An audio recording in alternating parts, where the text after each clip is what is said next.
Welcome to our live stream of high school sports. Please note that this broadcast is produced by an independent team of sports enthusiasts, and the views, opinions, and commentary expressed are solely those of the commentators and not representative of the schools, teams, or athletes featured. While we strive for accuracy, occasional errors or misstatements may occur. This stream is intended for entertainment and educational purposes only. Thank you for joining us and enjoy the show.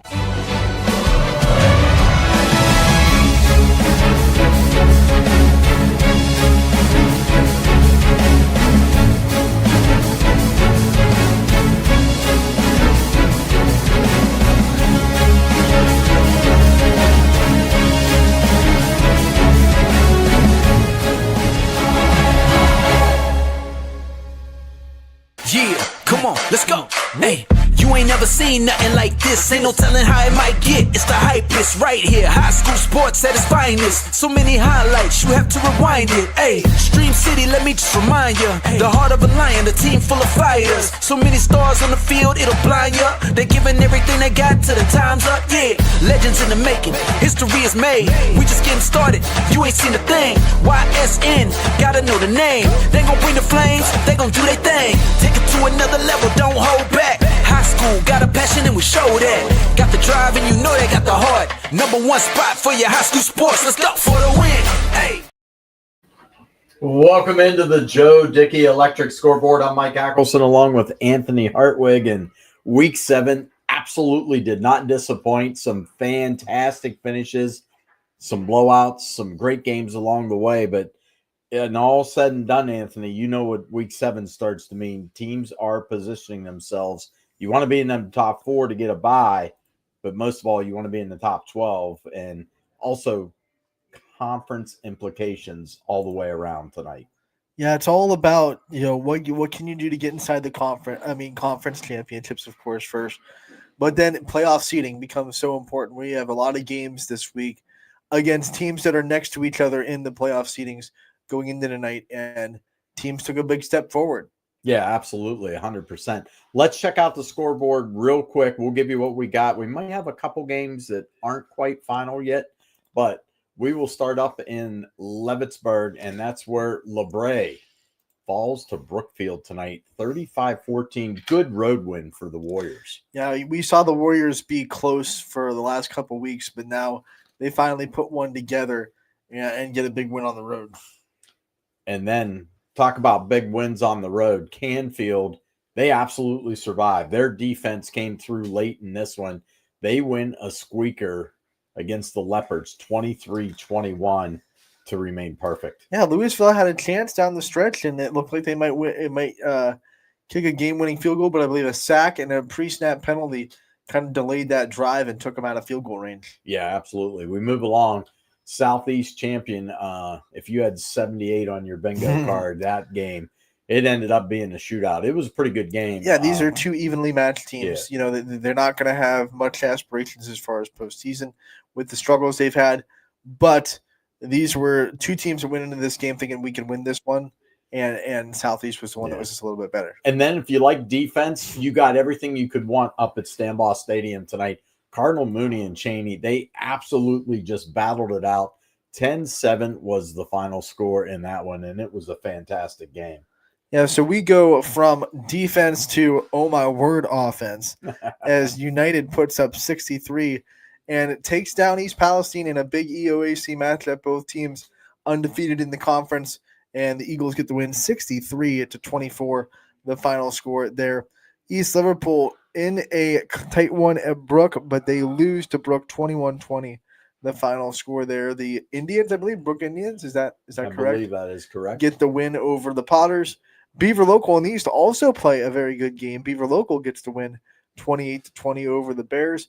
And then Beaver all over Deer Lakes in PA 45-7. We move along. Probably the game of the night, the way it ended up. Liberty had control of this up 2 scores late, give up a touchdown. They have to punt the ball. Garfield scores with just over a second left, makes the extra point. What a win for the G-men. Heartbreaking loss for Liberty, 35-34. We talk about Geneva. They continue to just steamroll along, 49-6 over Conneaut. And I do believe this is the first time it's ever happened, but South Range has lost back-to-back conference games as they fall to Girard 56-35 and Hubbard pitching the shutout over Howland. Then we go into West Branch all over Marlington inside the EBC, 62-0. This was a running clock before halftime. They came together and decided that was the best idea for both teams. So West Branch dominates. Madison gets the win over Edgewood, 27-18. The final score there. Latonia gets a win in the EOAC as they go to Southern and get the win in the Wigwam, 41-19 over the Indians. Jefferson and Lakeside play a pretty good game, but it is Lakeside that gets the win, 28-25. The final score, Dragons on top. It's been a tough season for Lowville, and they gave McDonald everything they could handle tonight. The Blue Devils do survive. They win 21-14. And I'll tell you what, the Rockets really played a good game. Down the road just a few miles, Camel and Mineral Ridge. This was a tight game at the half, but it was all Rams in the second half as they win that one 49-13. 14-13 at the half, just for reference, everyone. And Mogador goes up to Pie Valley. They get a big win by 4 scores. And then Crestview, no problem with Newton Falls, who's undermanned, to be honest with folks, 61-8. Ashton Hinchcliffe continues to be a problem for everyone that plays Lisbon. He and the Blue Devils run wild against Wellsville, 49-6 your final score. Lakeview and Struthers, this was another one that went down to the wire as Struthers gets back-to-back deep passes, one to get them in striking distance and one to get the touchdown. This was a walk-off. No time left on the clock at all. Struthers gets to win 22-21. Heartbreaking way to lose for Lakeview, but of course, in an exhilarating way to win for Struthers. What was that old show, The Thrill of Victory and the Agony of Defeat? That played out exactly. That's that game right there. Salem goes to Minerva, doesn't have a problem with the Lions, 48-17, the final score in that one. And then Poland all over Niles, as we kind of thought this would go, 42-6, the final score for the Bulldogs. Western Reserve led this game 6-0 at the half. Springfield dominates the second half. They come away with the win over the Blue Devils. Austintown Fitch goes to Maslin Perry and wins a tight one. Their defense comes through with a late interception, 14-7. Boardman went up to Warren Harding, and somehow they were down 10-0, I believe, if I'm correct in this one. The Spartans rallied to win that one, 14-10. And then Fairport Harbor, come on, scroll over, taking on Grand Valley. There you go. There it is. Fairport Harbor, the winner. We just wanted to keep you in suspense for a few seconds. 42-6 your final. And then we go to Jackson Milton. They get the big win over Waterloo at home, 47-6, the final score for the Blue Jays. Perry gets the win over Orange in dominating fashion as the Pirates win 56-14. And then last but certainly not least, one that is now final, Mohawk falls to New Brighton in a very good game over NPA. 38-35, the final score there for the Warriors. And I don't know what new Lions. I'm going to guess from the logo that it's probably Lions. Yes. It's looking a lot like like I can Lions. tell you that. So now that we've gone through the scoreboard, Mike, we have announcers on tap. And I think DJ came in, and as always, the CEO, he gets the power to just pop in whenever he opts in. So It's not my fault, guys. It just happened. I don't know. Plus he has Pat McAfee's brother with him, so we're good. Different spelling, same talent. I'm not gonna lie to it. He's incredible. Hey, this Girard team, I thought maybe this was a game they might overlook with what loomed. They did not. No, not at all, Mikey. I mean, you look at what they were able to do, how many splash plays that AJ Pearson and company were able to do. Greg warned me going into this that, hey, these guys strike fast. They strike often. They're going to be up-tempo.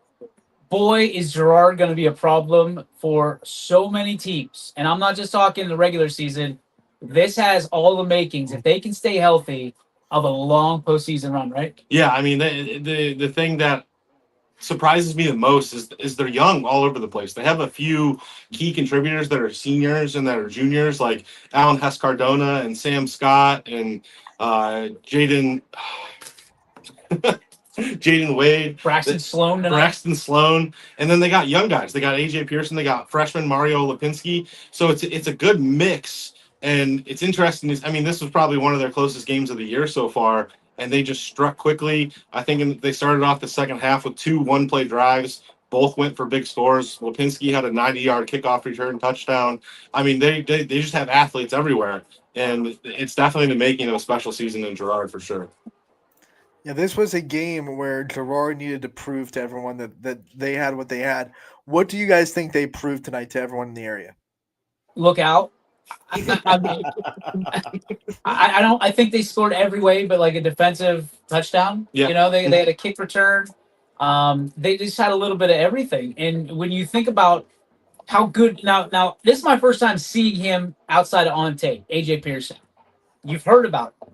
Until you see him live and understand what he's seeing, Yeah, it is so impressive. I mean, I would say Mark Wade is arguably outside of maybe the Cochran, Nick Cochran, the best quarterback I've ever seen at Girard.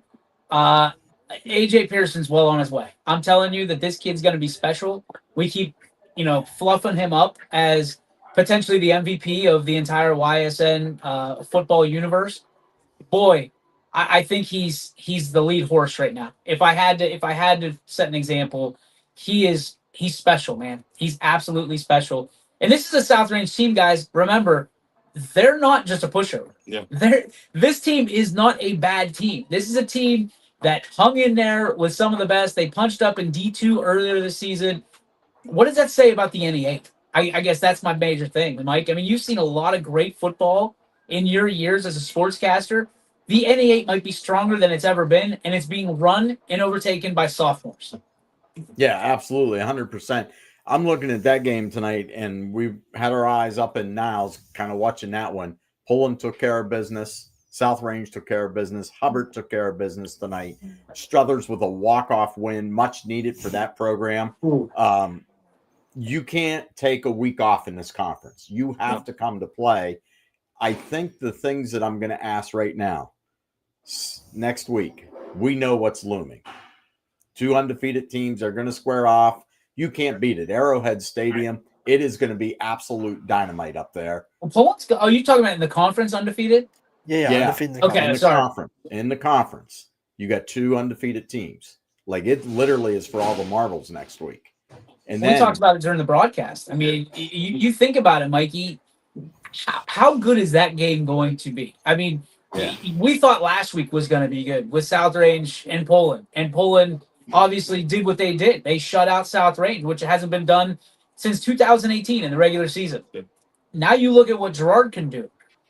This is going to be they might put up 100 together or over 100. I mean, we're not doing the over-under, but if we were, I would say it's 100 plus. You have to. I mean, it's an interesting matchup for sure. I mean, if you look at like the schematics of both teams, you have Pat Pearson on one side, Tom Pavlansky on the other side. 2 experienced coaches, some of the best in the Valley. You have AJ Pearson on one side, David Zippolita on the other side. 2 sophomore quarterbacks who have absolutely lit the area on fire. And then you have all these playmakers kind of stitched in throughout. You have Mario Lipinski, Jaden Wade, Braxton Sloan on one side. Then you have Vito Kamara, Chase Jones, Pano Zippolita on the other side. Nice job. We had a question about that earlier. And it's just and you have 2 solid defenses as well. And it's just the making of one of the best games of the year, if not the best, with a conference title on the line. I mean, I remember talking to you and Anthony on Overreaction Monday a couple weeks ago, and no disrespect to South Range, but I said October 10th. That's what NE8 is going to come down to, and here we are, 2 undefeated teams in the conference. Unless something happens after it, it's gonna be interesting next Friday at Arrowhead Stadium. Raise your hand if you get to call that game next week. Yeah. I don't have to beg for any games on this show this week. I've done that multiple times. I didn't want to do it again. Hey, you're going to have a great game to call. And I think the thing is, you look at it, yes, it's got all kinds of conference implications. Mm-hmm. But let's be honest, the winner of this game is probably punching themselves a first-round bye in Region 5. Yeah. Mm-hmm. I wouldn't be surprised if the 3 teams that we've been talking about, Mike, in South Range, Poland, and Girard are all first-round buys or first-week buys when it comes time. I mean, I know South Range has got some work cut out for him. I'm sure Joe Itel has probably got it already stitched up and ready to go. But I mean, you look at this. You got Mooney, South Range, Girard, and Poland all in that Region 17, Division 5, right? All in the top five. All in the too. top 5. And I don't think South Range is going to slide that far because of who they played. So this is going to be, people are going to look at the region and go, oh my gosh, what are they doing over there in Youngstown? Because this is where football is made. This is where football is played. I don't care what anybody, Sam Torres can jump on this right now and I will fight him to the death that football is better in Youngstown, Ohio than it is anywhere else on the planet. If you Welcome want to throw another Celebrity YSN team in Deathmatch. there, Pymatuning Valley's at number 6. Yeah. So we have 6 teams from the YSN coverage area in the top 6 of Division 5, Region 17. If the aliens were to come down right now and say, we want to know what football looks like, they would look at Region 17, Division 5. Yeah. Yeah, 100%, without a doubt. Now, one other question for you, DJ, because you cover them all year. Yep. What does South Range do to get back on track? Because this is the first time, if I'm correct, they have back-to-back conference losses.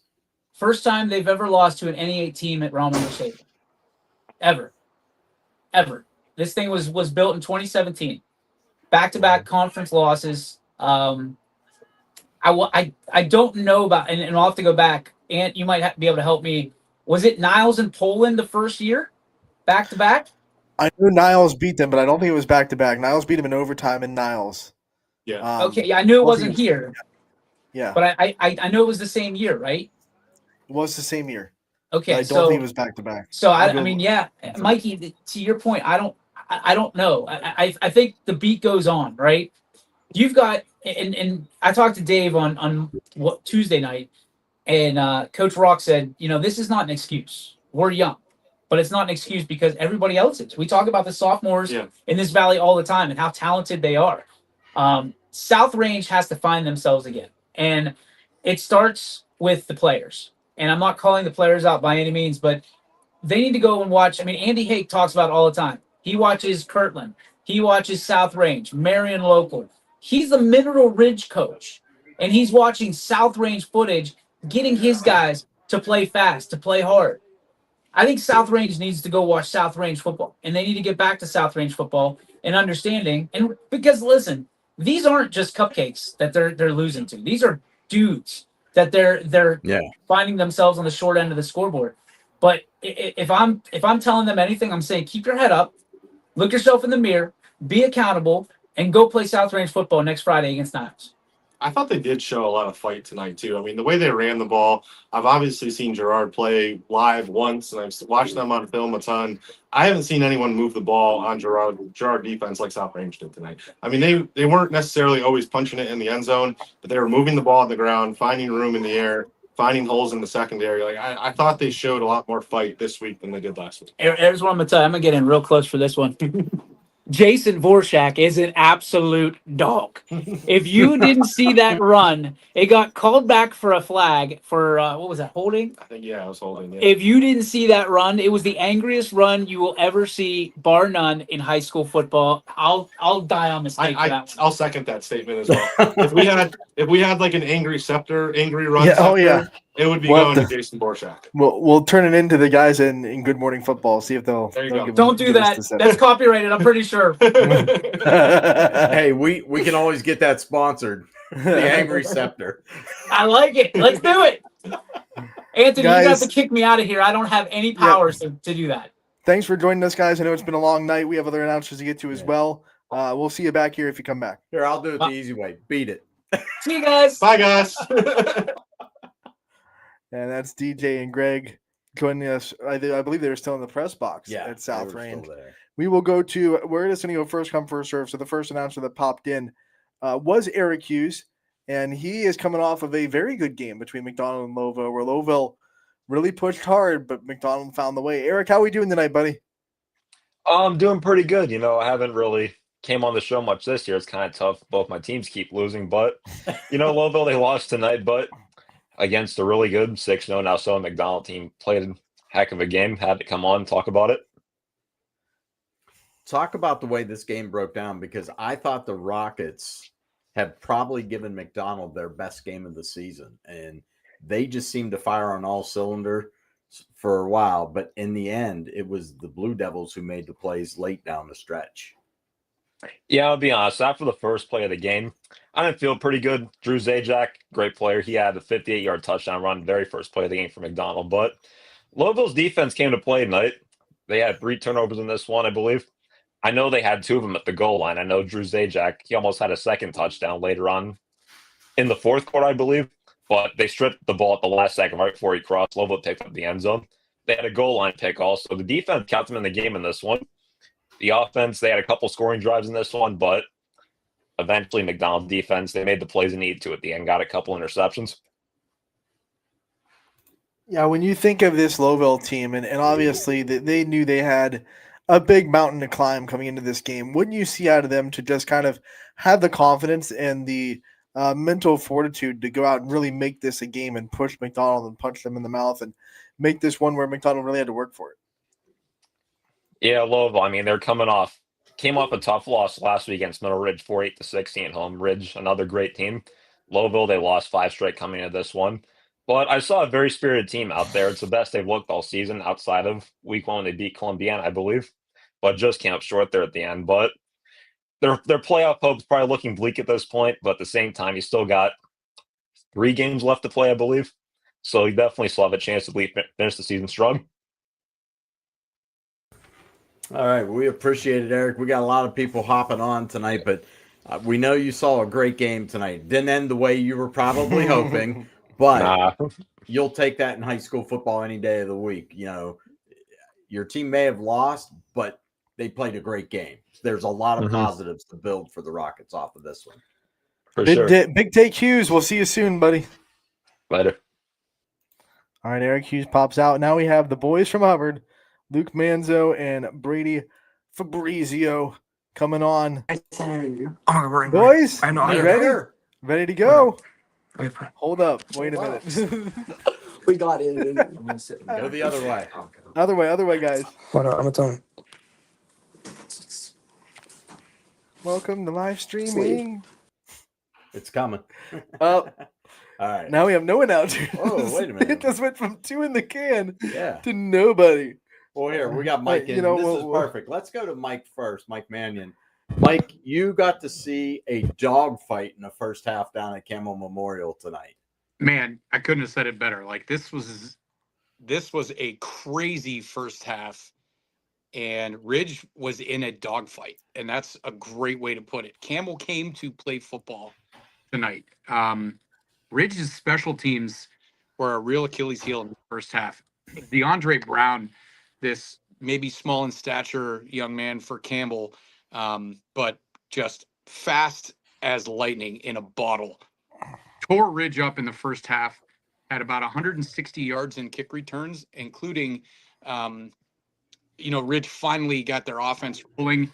Nice long drive to end the first half, or so they thought, with about 50 seconds left. Brown goes 94 yards to end the first half. They get the kick blocked, but you're talking 14-13 at halftime. A lot of penalties for Ridge. First half and second half were polar opposites. I was impressed by Campbell. I knew that they would be a scrappy team, but man, that first half and Coach Hake had his entire coaching staff at the 40-yard line with all the players in the locker room. First time I've seen him do that, and he gave his entire staff a very long earful for a long time. And I tell you what, the kids came out and responded. Like you can give the players and the coaches all the ear service you want, but the kids have to respond and play. And I guess one way to keep the ball out of DeAndre Brown's hands in the kickoff game is to onside kick 3 consecutive times in the second half and get 2 of them, which Ridge did. And then they just blew the brakes off of him in the second half. They showed a lot of mettle. They were not complacent, which they have been a couple times. But for the first time this year, they really did look like a playoff team in the second half. And maybe they were looking ahead to Springfield and McDonald a little too much, but Hats off to Campbell. Not a lot of bodies compared to what Ridge has, but they had true freshman like quarterback who was like, it talked to a lot of the guys on the Ridge coaching staff that remembered Felician last year from junior high, the Campbell quarterback. He's going to be a good one for a couple years. So MVAC's getting very interesting right now. Well, first of all, props for stealing your spot in line. You played that masterfully. You popped out for a second, saw the other guys have some issue, and then popped right back in. Said, "I'm gonna take this spot. I want to get out of here early." So props to that. But also, I want to talk about the Campbell side real quick because when we talked to Coach Hake in our midweek interview, actually DJ talked to him. But one of the things that he said about this Campbell team, they're going to feel good about themselves. They're 3-3. They're feeling a lot better than this program has felt in a while. How much confidence did you see from Campbell, especially in that first half? Oh, it was unbelievable. Like they were doing whatever they wanted offensively. They were running outside the tackles. They would come out in a spread formation quite a bit and still run outside. And Ridge couldn't stop him. And Campbell had a 90-yard drive that ended on downs. And Ridge had a couple of significant injuries to get updates on this week. And they had one of their two starting cornerbacks they lost for the year last year last week in Jesse Rossi. One of their staples, Owen Silak, went down in this game. And Campbell started to throw on them. They had a lot of confidence. They were doing everything that they wanted. They were getting incredible field position from the kickoff, and they looked like the scrappy team that has 2 MVAC wins already this year. My hat goes off to how they played. I was impressed and proud of the Ridge boys in that second half. But there's still a lot for Campbell to build on, I think. I think they found some serious weapons in this game. You got to find your positives when you get beat the way they did tonight, to try to help, the films study and the practices go by a little smoother this week. But not all was lost. They played their hearts out in that first half, and I think they have a lot to – they're young. I think they have a lot to hang their hat on still. Ridge right now, because you look, this is the halfway point in this 4-game road trip for them. They've taken care of business at Lowville and Campbell, but now Springfield looms. Western Reserve's not going to be easy. That's going to be a tough game. It's kind of a little bit of a rivalry game, quiet rivalry, but it comes out good. They cannot afford to look ahead to week 10 either of the next 2 weeks. No, I agree. I don't know if I think they'll get some help in the points this week with United rolling EP being their only loss. But maybe they don't because of, how other dominoes fall. I don't think 3 losses is going to be a shoe-in for them as a playoff team. So I think you're right. You're going to have 5 consecutive home games to start the season. Then you have a real road warrior schedule here with, as you mentioned, probably their 3 biggest MVAC rivals now. Boom, boom, boom in Springfield. Coach Hake, anytime he's going to go back up against Western Reserve, you're going to have some kind of a rivalry there. And then you finish with, the Township and the Village, which is going to be, everybody would love to see them both be undefeated in the MVAC. 9, but they can't look, I agree with you. They can't look too far ahead. All right, Michael, we want to thank you so much for coming on. You had a great call like you always do, and we can't wait to see you at the Middle Ridge games again next week. Hey, thanks, man. All right, we have now the voices of the Hubbard Eagles and the boys coming on, Brady Fabrizio and Luke Manzo. Boys, we got it covered, right? Hey, I don't know if you guys can hear us. We can't hear you guys. We can hear you loud and clear. We don't know, but talk about the way. No audio right now. No audio. Okay, that one's going to make it tough. We're coming through. Coming through. Yeah, we're coming through. We're good. We can't hear you guys. Obviously, they can't hear us. Because obviously Michael heard us, so it shouldn't be on our end. Yeah. So it's something on your end, guys. If you can get it corrected here, we'll leave you up. I can't. We can't hear you. Okay. All right. So we'll break away. Hopefully they can pop back on because that was a good win by Hubbard tonight. It was. It's one But- of those ones they need it. In the meantime, we do have Anthony Malone here in the studio, so I'm here going we to go. pop out, get him. He can take my place, Okay. and we'll swap Anthony's for a little bit, and hopefully the Hubbard kids can find a way back on. All right. So we got that coming in. Anthony got to see one of the best games of the night. Absolutely 100%. Garrettsville, Garfield, Liberty goes right down to the wire. And I think it's one that the Leopards are going to wish they could have back in the future because they let one slip away in the waning seconds of that one. So Anthony's wheeling out of here. Here comes one Anthony for one as they tag each other out. The tag team has been completed. He's got his punching ball up. We're good to go. I think so. Here we go. All righty. Hey, welcome. I know easy. Chris is on the way here. We saw probably one of the most unbelievable games I've ever seen, whether it was as a spectator, coach, player, whatever have you.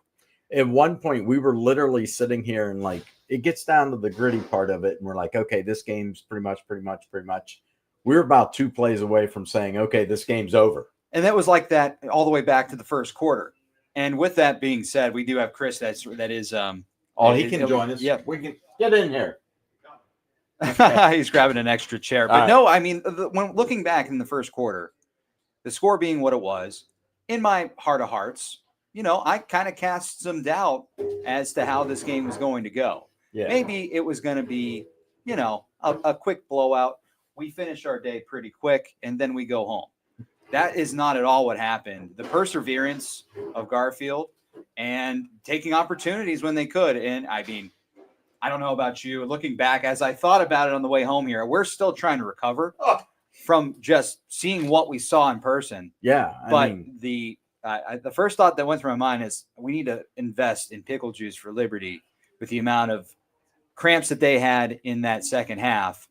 And but I mean, all credit to everyone. Everyone that was watching felt like Garfield had been cast out, and they're gonna come away with a loss here and have to pick up the rest of the season, see if they can make the playoffs.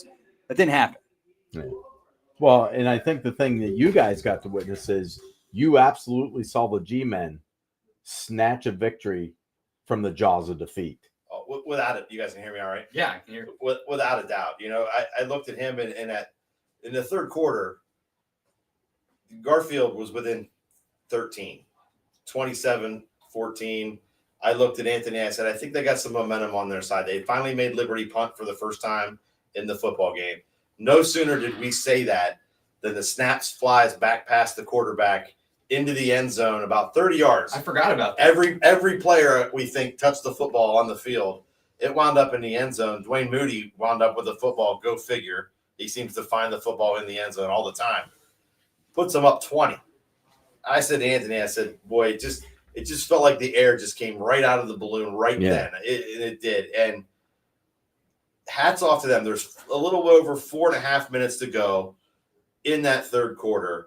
Garfield regroups and does what they do. They methodically drove down the field and was able to score before the end of the third quarter. There was 24 seconds to go at the end of the third quarter when they scored. And Anthony made the comment, says, this is a good thing for them because they're going to be able to kick off. And this play is going to take place in this quarter. And no time went off the clock into the fourth quarter when Liberty got the football back. And it was just a weird sequence that they just stuck with what they wanted to do. They got some lucky bounces here and there. Some of the catches were spectacular. But, I mean, that was one of those moments where if they would have scored in that fourth quarter and extra time was available for Pro Logo to take off the board, I think we would have never have talked about this game as we are right now. It is interesting. I'm just going to walk you through this whole situation. Liberty gets the football back, takes off 6 minutes off of the fourth quarter clock. 5:51, I think, was left on the clock when Garfield got the football back and just did what they do. They pulled the hook and ladder out. We both couldn't believe it. We hadn't seen it. He said he hadn't seen it in 20 years. I don't think I've seen it since I was in junior high in the 90s, in the early 90s. Don't date yourself. Yeah.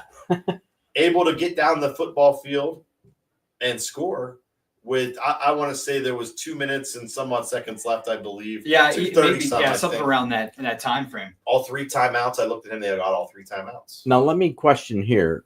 And Liberty helped them. They threw We're gonna get the there. ball. We're going to get there. And you're right. They got the football back, and Moody, smart player. I'll tell you what, that kid is a smart player. First play from scrimmage, he scrambles down the field for almost 20 yards and basically sits down inside the 30, wanted to stay in bounds. They moved the chains. Garfield didn't call a timeout yet, and that clock was still moving. And then the first play down, and he said they're going to call timeout, and they did. And then the next play, call a timeout. But then there was a defensive play that really turned the tide for Garfield. There was a loss. Tutwiler took a loss of about 15 yards. Yeah. And I made the comment to him, I said, this offense really isn't set up to really get a chunk play like that in this situation. Now, granted, they get chunk plays. Don't get me wrong. We saw plenty of them tonight. But in that situation, it really didn't feel like it because Garfield wasn't going to allow them to get outside. They were going to have to run between the tackles. And you're right. They put the ball in the air. And he said, oh, boy, I don't know. I don't really know about that. And they did it again. The very next play, they tried to go to Tutwiler in the end zone. He had his man beat just beyond him. And it fell, and the clock stopped. And that set up that punting situation where Moody just John Elwayed it out of the quarterback position, but it went into the end zone, which is fine in that situation. Make Garfield go 80 yards in a little over a minute with 1 timeout. And a great touchdown catch. Just unbelievable. That whole play set up. I said Brandon Bagugi lined up the near side receiver, and that was Nykirk's favorite receiver all night long. The kid's very athletic, can get up a ladder and catch a football. And he put it his way. And we said it was 7 seconds ago, and we both said, I think this is going to be it. Because a lot of their plays took a long time to run. Mm-hmm. They're not a very quick running offense. Young quarterback, anytime a high school quarterback, they just don't have that clock in their head.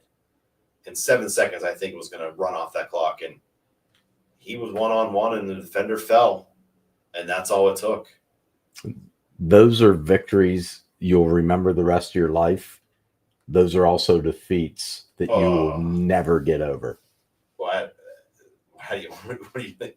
I mean, it's one of those things for both of those teams where for Garfield, this is going to change everything about their season. They're having a spectacular game, and they pull off the victory. But for Liberty, you had it.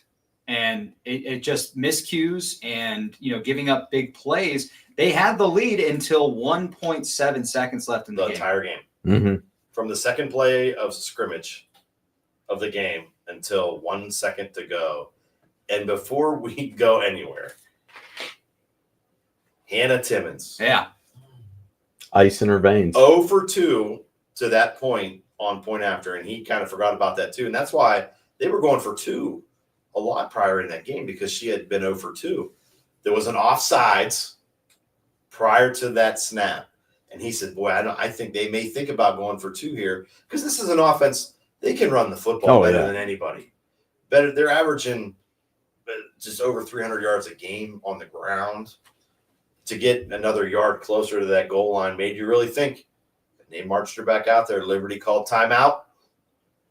Didn't matter. Marched her back out there, and she nailed it. And I tell you what, she's going to be my big dog nominee of the week. There's no doubt about it. For her to be in that situation, he asked me who the player of the game was, and I just kind of blanked out because after a game like that, I tell you, I was amped up. I've never been so amped up for a game at the end to see something like that end that way, and I couldn't think straight.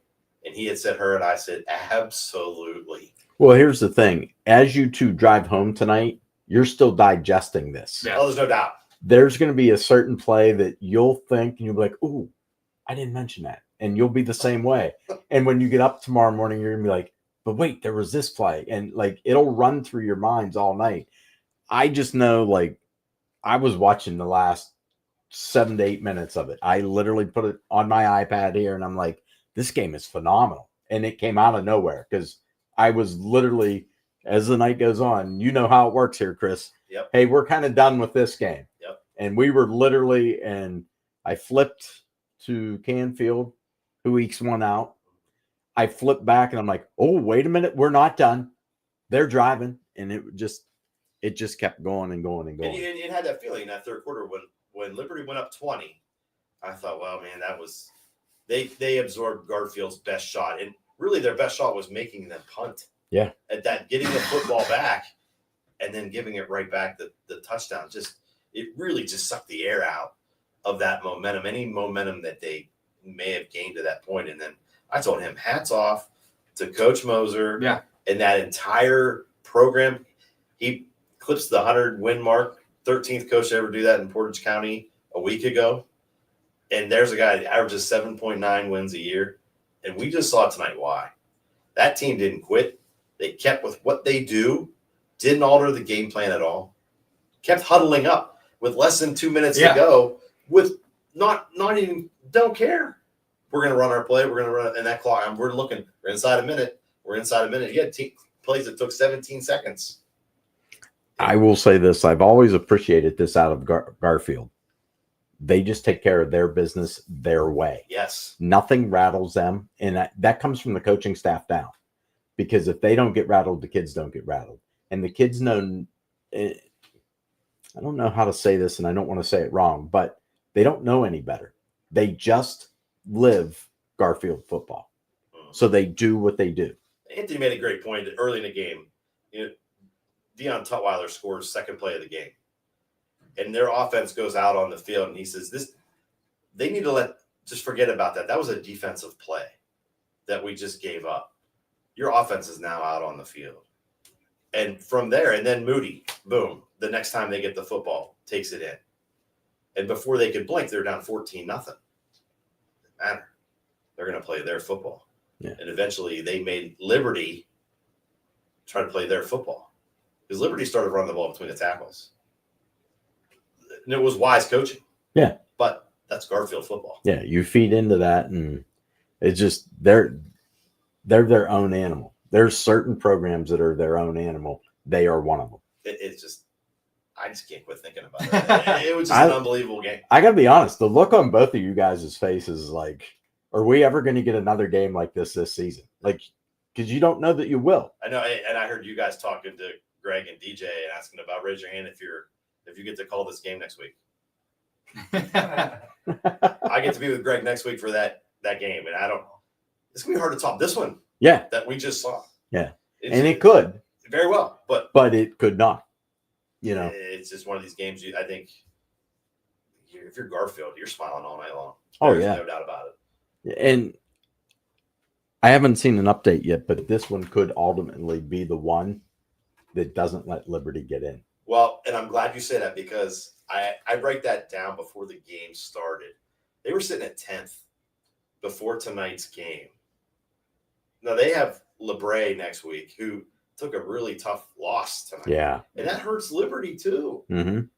They're counting on LeBray to come in there with some wins, and they're going to have one less win next week. So, yeah, Liberty, it's going to be a tight end of the season for them. It is. And, you can finish 3-0. You can get to where you want to be, but it might not be enough. Now if this was a year ago, you're okay. But right now you're sweating. Yeah, there's more at stake for the rest of the season. Yes, absolutely, 100%. It's crazy. And now once this sets up in 2 weeks, when Crestview rolls into Garrettsville. Yeah. What a game. Do you want that hand up on that one? We're good there, but I can't wait to see does Garrettsville make Crestview play Garrettsville football. Yeah. I think Crestview can, though.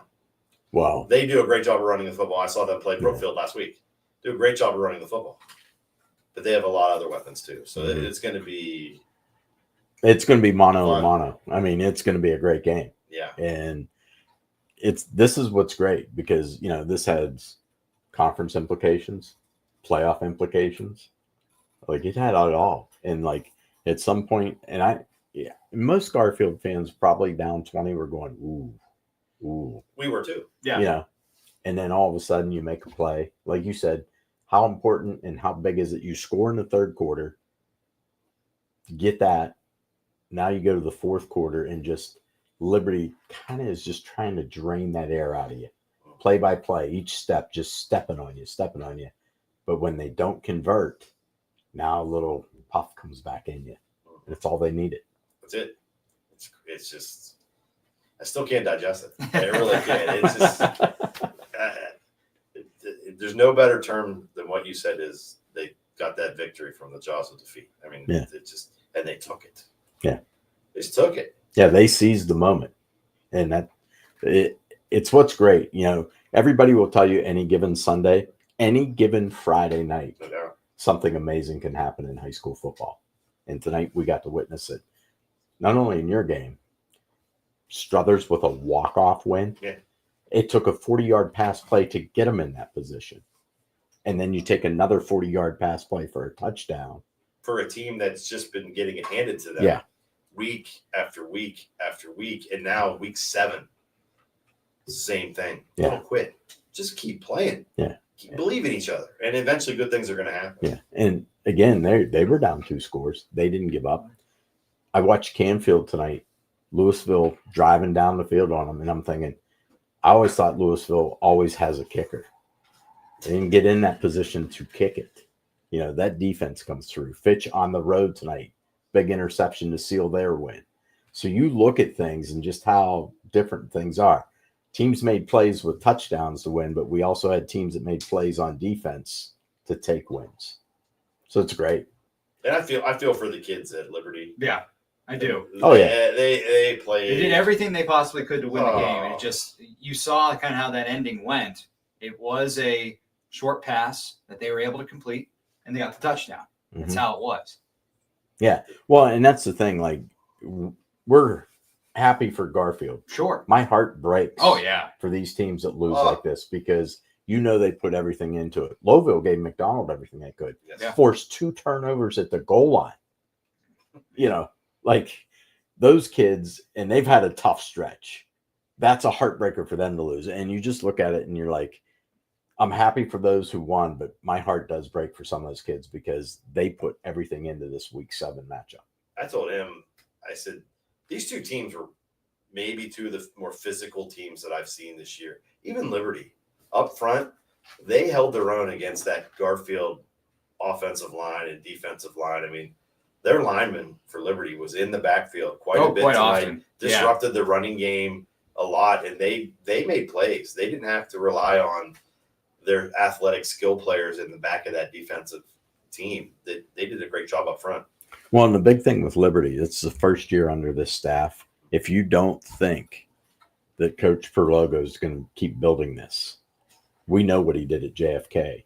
If he gets the opportunity here to keep building it, they'll become that. They'll become that team. Anthony made a great call. We were talking about the consistency that hopefully will settle in at Liberty now with Coach Perlogo. That'll go a long way. Oh, yeah. They've always had athletes. Mm-hmm. It's just a matter of keeping them there. And then keeping them playing as a team. Yeah. And limit the dirty laundry. That has always been an issue there. You limit that really plays into it. Yeah. Very disciplined team tonight, I thought. Both were very disciplined. There was a lot of bizarre last-second flags that would happen, but they never impacted the game fully. Right. Well, I give credit to refereeing crews on this. You let the kids decide it. You know, you really only want to pull that flag out if you have to. You know, it's not like they pulled that flag out and they gave them 15 yards to help them. You know, they marched down the field. Mm-hmm. So absolutely fantastic game, guys. It was unbelievable. Fantastic calls. You guys were awesome. Thank you. Appreciate it. So great job. You ready?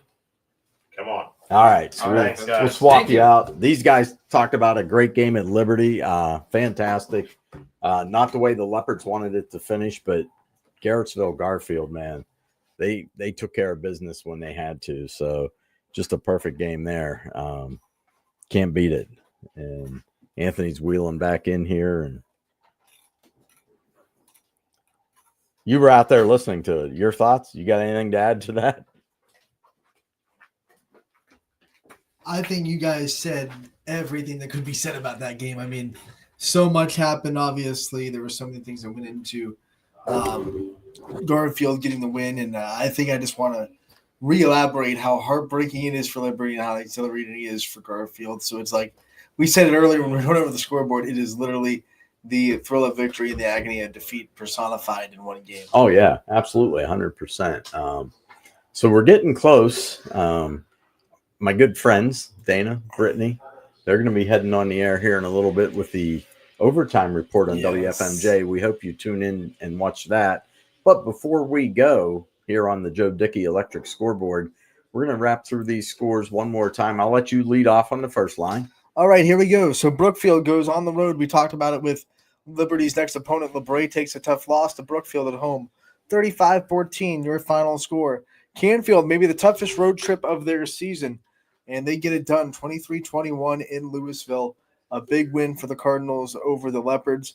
A lot of offense in this Southeast versus champion game, and it is the Pirates that get the win in that one, 43-35. The final score, we go from a lot of offense to a lot of defense. Mooney gets the win 10-7 over Cheney. Big conference game between East Palestine United as they walked into this one, and boy, the Eagles flexed their muscles as they come away with the win. Fantastic game in Brook, West Virginia, as they just edge out East Liverpool by 1. Beaver local, big comeback there tonight as they come away with the win. East looked like they had that game in control, but all of a sudden, something in the Beavers popped late in that game, and it just started to flow. And once that tide turned, it was not going back the other way. It was turnovers. That can turn the tide of the game in a heartbeat. I like cherry turnovers. Oh, wrong kind.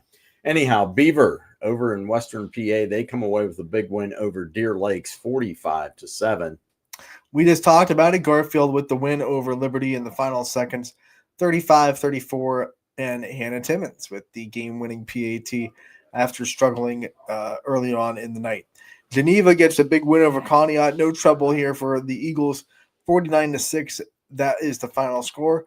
Girard proves to everybody, as DJ simply said, watch out. That's all you have to know, 56-35. And it really wasn't even that close. I think there were some late touchdowns by South Range that made that no quit, a little though, bit more respectable. But congratulations, Indians. Big win. Hubbard gets the win over Howland, 38-0, a shutout for the Eagles defense. And down in Beloit, the West Branch Warriors continue to roll along as they shut out Marlington tonight. Madison beats Edgewood 27-18. How about Latonia? They go down to Southern Local, come away with a nice win for the Bears, 41-19. And then a pretty good game up at Lakeside tonight. Lakeside comes away with a 3-point win over Jefferson. That was a fun game to watch. It actually wasn't. I think it was also the last game that popped up on the Audible call before we signed off for the Scoreboard show. McDonald got everything they wanted from Lowville, but they do make the game-winning plays down the stretch and win 21-14 over the Rockets. Mineral Ridge wins the second half. What is that? Let me do some quick mental math. 35-0 in a 49-13 win over the Red Devils of Camo Memorial. Mogador takes care of Pymatuning Valley 35-7 on the road. Pymatuning Valley is number 6 in Region 17, Division 5. That might change. And then Crestview, no problems at all with Newton Falls. 61-6, the final score there. Lisbon takes care of business at home against Wellsville, and then just a fantastic finish. Got to hand it to the Wildcats. Could have been easy for them to fold. They get 2 touchdowns in the fourth quarter, including the walk-off win, and it took a 40-yard pass just to set up a 40-yard touchdown. And then, Mike, the interesting about that is, I don't know if we talked about it yet on the Scoreboard show, after that first pass, there were some clock management issues where they didn't spike the ball real quick at all. They probably could have had 2 plays to get it in the end zone, maybe try to get a little bit closer and make it an easier touchdown pass. That went away. There were 7 seconds left. It was this or nothing, and they got it anyway. Yeah, come away. Salem, nice road win in Minerva, and for the Quakers, all of a sudden they're 4-3 on the season. So after a rough start, they got things rolling down there, and then Poland, no problem with Niles as they take that one 42-6. Springfield, much like Middle Ridge, down in halftime, but they bounce back and win 17-6. They win the second half 17-0 because it was 6-0 at the half. Western Reserve. Fitch goes on the road in the Federal League against Massillon Perry. Mr. Evans gets an interception at the end of the game to secure the 14-7 win for the Falcons. All the points came in that game in the second half. Absolutely. Boardman was down 10-0, but they stormed back against Warren Harding and get the win 14-10 over the Raiders at Mullenkoff Stadium. And then Fairport Harding with the win over Grand Valley 42-6. Jackson Milton takes care of Waterloo at home 47-6. Perry all over Orange tonight 56-14 as they take care of business. And one last score over in Western Pennsylvania. Mohawk loses a tough one to New Brighton by the final score of 38-35. So there's your scores. We got some games Saturday yet. Yeah, we have from football tomorrow. JFK taking on Richmond Heights. And then we have Ashtabula St. John matching up against Wyndham tomorrow. Valley Christian takes on Columbiana. That'll be at Liberty High School. And those are the three games we have for you tomorrow. Let's see. We have a 5 o'clock kickoff for St. John, a 1 o'clock kickoff at Liberty for JFK, and then back in Liberty again for Valley Christian for the nightcap against Columbiana. So it's going to be a busy day at Liberty High School. Yeah. So week 7, almost in the books. Got a few games left yet, but for us here at YSN, thanks for tuning into the Audible Call. We'll be back with week 8 of it next week, again brought to you by the Athletics and the Joe Dickey Electric Scoreboard. We'll be back here next Friday night wrapping up week 8 for you. We are looking forward to it because those games loom even bigger as we head down the stretch. YSN thanks you for watching this presentation of your sports network. For stories, stats, and more, go to ysnlive.com.